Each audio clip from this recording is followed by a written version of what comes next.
Halo, assalamualaikum teman aslam. Jumpa lagi bersama saya Adim dan masih tetap membahas seputar gangguan asam lambung GERD and Rheumatis. Oke, gimana teman-teman kabarnya? Semoga kabar teman-teman itu semakin membaik dan terlepas dari lingkaran gangguan asam lambung GERD and Rheumatis. Oke, di season kali ini saya ingin membahas hal-hal sepele yang kalian selalu takutkan saat terkena gangguan asam lambung GERD and Rheumatis. Ya, di garis bawahi teman-temannya, ini sepengalaman saya teman-temannya, sepengalaman saya saat terkena gangguan asam lambung GERD and Rheumatis. Dan buat teman-teman yang mau bertanya tentang seputaran gangguan asam lambung GERD and Rheumatis, alangkah lebih baiknya kalian itu simak dulu video-video saya yang terdahulu teman-temannya, karena saya itu sudah banyak sekali sharing tentang seputaran gangguan asam lambung GERD and Rheumatis di akun saya ini teman-temannya. Kalian tinggal klik saja foto profil saya, klik bagian lainnya ataupun bagian video. Kalian cari saja di sana teman-temannya pembahasan-pembahasan apa saja yang ingin kalian ketahui gitu teman-temannya. Dan semoga bisa menjadi patokan ya teman-temannya, bisa jadi penyemangat ataupun bisa menjadi edukasi buat teman-teman yang sedang mengalami sensasi-sensasi dari gangguan asam lambung GERD and Rheumatis. Karena sepengalaman saya itu teman-temannya, orang-orang yang terkena gangguan asam lambung GERD and Rheumatis itu sering mengalami kebingungan teman-temannya, mengalami kebingungan karena sensasinya banyak sekali teman-temannya, dari ujung kaki sampai ujung rambut sensasinya ada semua gitu teman-temannya. Tapi saya buatkan video ini karena sepengalaman saya teman-temannya, sensasinya yaitu cuma hanya mengganggu saja gitu teman-temannya. Jadi jangan kalian takutkan bahwa sensasi yang kalian rasakan itu sensasi yang berbahaya gitu teman-temannya. Oke, lanjut lagi ke pembahasannya. Hal-hal sepele yang sering kalian takutkan saat terkena gangguan asam lambung GERD and Rheumatis, sepengalaman saya teman-temannya, dari kulit ya. Yang pertama dari kulit ya. Kenapa dari kulit? Karena banyak sekali teman-teman juga yang mengalaminya, teman-temannya yang bertanya, "Bang, kenapa kulit saya itu sekarang menjadi sering gatal-gatal ya?" Teman-temannya, sering kering gitu teman-temannya. Kalian itu apa ya? Cari tahu saja dulu penyebabnya. Kenapa kulit kalian itu sekarang menjadi sering gatal-gatal, sering kering gitu teman-temannya. Yang pertama ya. Yang pertama itu mungkin dari teman-teman itu jarang mandi ya. Kenapa saya sebutkan jarang mandi? Karena sepengalaman saya saat terkena gangguan asam GERD and Rheumatis, beberapa bulan itu 3 bulan kalau nggak salah, 3 bulan atau 4 bulan teman-temannya itu jarang mandi saya ya. Biasanya mandi itu cuma pagi ataupun nggak pagi, sore ataupun nggak sore, siang gitu teman-temannya. Seperti itu. Jadi satu hari itu cuma sekali, kadang-kadang 2 hari sekali gitu teman-temannya. Nah itu biasanya penyebabnya kulit kita itu menjadi kering gitu teman-temannya. Itu yang pertama teman-temannya. Terus untuk gatal-gatal juga sama teman-temannya. Mungkin teman-teman itu jarang mandi juga gitu teman-temannya. Terus ada keringat, terus jarang mandi ya, bisa penyebabnya bisa seperti itu teman-temannya, bisa sering gatal-gatal gitu teman-temannya. Pengalaman saya seperti itu.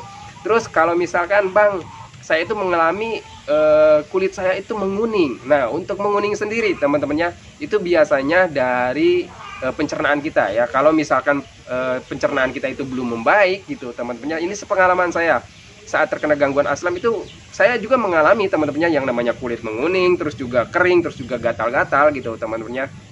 Nah itu saya mengalaminya teman-temannya. Biasanya yang pertama itu memang dari kita, yang untuk gatal-gatal dan kering itu biasanya kita jarang mandi ya teman-temannya. Terus juga yang menguning biasanya dari pencernaan kita, karena sistem cerna kita itu sedang ada gangguan gitu teman-temannya. Ya untuk asam lambung kan itu kan gangguan cerna gitu teman-temannya. Kalau misalkan asam lambung itu kita terganggu, biasa dampaknya kemana-mana gitu teman-temannya. Tetapi dampaknya juga bukan dampak yang berbahaya sebenarnya teman-temannya, tetapi ya hanya apa ya, hanya dampak saja gitu teman-temannya, karena pencernaan kitanya sedang error. Jadi serapan nutrisi, vitamin, gizi yang kita konsumsi itu ya tidak terserap sempurna oleh tubuh kita gitu teman-temannya, oleh pencernaan kita. Jadi kebutuhan untuk tubuh kita itu terganggu ataupun tidak stabil, apa ya, tidak terpenuhi gitu teman-temannya. Jadi tidak terpenuhi. Kalau misalkan kulit membutuhkan nutrisi, vitamin, gizi sekitar 100%, ya alhasil dapatnya mungkin cuma 20% gitu teman-temannya. Jadi terganggu fungsinya ya, kelembabannya terganggu ya teman-temannya. Terus juga warnanya mungkin terganggu gitu teman-temannya, karena kekurangan nutrisi gitu teman-temannya. Jadi yang pertamanya itu mungkin dari kurang teman-temannya itu apa ya, jarang mandi, terus juga jarang terjemur gitu teman-teman. Terus juga dari pencernaan gitu teman-temannya. Seperti itu teman-teman. Jadi kalian cari tahu penyebabnya apa dulu, terus jangan apa-apa disangkut pautkan dengan gangguan yang berbahaya gitu teman-teman. Jadi cari tahu dulu penyebabnya apa gitu teman-teman ya. Terus hal sepele yang sering kalian takutkan itu di bagian rambut ya teman-teman ya. Jadi teman-teman banyak yang mengeluhkan saat terkena gangguan asam lambung GERD anxiety psoriasis itu rambutnya sering rontok ya teman-teman ya. Berhubungan saya itu mengalami ya teman-teman ya, saya juga dulu rambut saya itu rontok parah teman-teman ya, dan ini sudah lumayan teman-teman ya. Jadi sekarang udah banyak tumbuhnya gitu teman-teman ya. Kenapa rambut kita itu sering mengalami rontok? Yang pertama itu tadi teman-teman ya, dari pencernaan ya. Dari pencernaan, kalau misalkan pencernaannya terganggu ya berarti asupan nutrisi vitamin gizi untuk seluruh tubuh kita itu tidak maksimal gitu teman-teman ya. Jadi kebutuhan nutrisi vitamin gizi untuk tubuh kita itu ya kurang gitu teman-teman ya. Misalkan rambut ya, rambut itu memerlukan gizi, vitamin gitu teman-teman ya, nutrisi ya. Misalkan 100% tapi dapatnya cuma 20%, alhasil ya pada rontok gitu teman-teman. Itu penyebab yang pertama. Terus yang keduanya biasanya efek stres teman-teman. Rambut rontok itu biasanya cenderung lebih ke efek stres gitu teman-teman. Orang stres biasanya banyak pikiran ya, kepalanya panas teman-teman. Ya pengalaman saya, orang-orang yang terkena asam itu ya cenderung stres teman-teman. Stresnya memikirkan tentang sensasi ya, terus takut penyakit berbahaya, terus takut penyakit yang bisa menyebabkan kita M gitu teman-teman. Terus kalau misalkan kita M terus berpikirnya ke gimana nih dengan anak saya, gimana dengan keluarga saya gitu teman-teman. Biasanya pemikirannya penuh dengan pemikiran yang negatif gitu teman-teman. Sepengalaman saya seperti itu.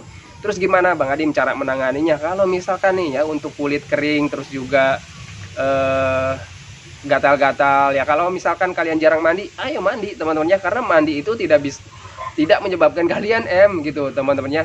Terus kalau misalkan jarang berjemur, ayo berjemur, karena untuk berjemur itu tidak membuatkan kalian M teman-teman ya. Kalau misalkan kalian berjemurnya cuma 15 menit ataupun 5 menit gitu teman-teman ya, ataupun 2 menit ya semampunya aja, ataupun jalan-jalan gitu teman-teman ya. Ayo lakukan jalan-jalannya gitu teman-teman ya, agar kelembaban kulit kalian itu menjadi ada lagi gitu teman-teman. Jadi kalau misalkan jarang terjemur, jarang keluar keringat gitu teman-teman ya, kelembaban kulitnya nggak ada gitu teman-teman. Terus kalau misalkan dari kekurangan nutrisi vitamin gitu teman-teman, perbanyak makan yang mengandung protein teman-teman ya, yang bervitamin, yang bergizi gitu teman-teman. Terus apa makanannya Bang? Sering saya buatkan videonya teman-teman. Kalian tinggal tengok saja video-video saya yang membahas tentang makanan-makanan yang aman untuk orang-orang yang terkena gangguan asam. Dan juga saya sering upload loh videonya, itunya teman-teman, fotonya. Jadi tiru saja di situ teman-teman ya. Sebenarnya itu aman teman-teman ya. Terus juga kalau misalkan teman-teman itu dari efek stres ya, kalau misalkan kulit juga terpengaruh dari efek stres juga teman-teman ya. Kalau misalkan dari efek stres ya sudah teman-teman ya, jangan terlalu stres. Apa yang kalian takutkan itu nggak akan terjadi, itu semua permainan pemikiran kalian teman-teman ya.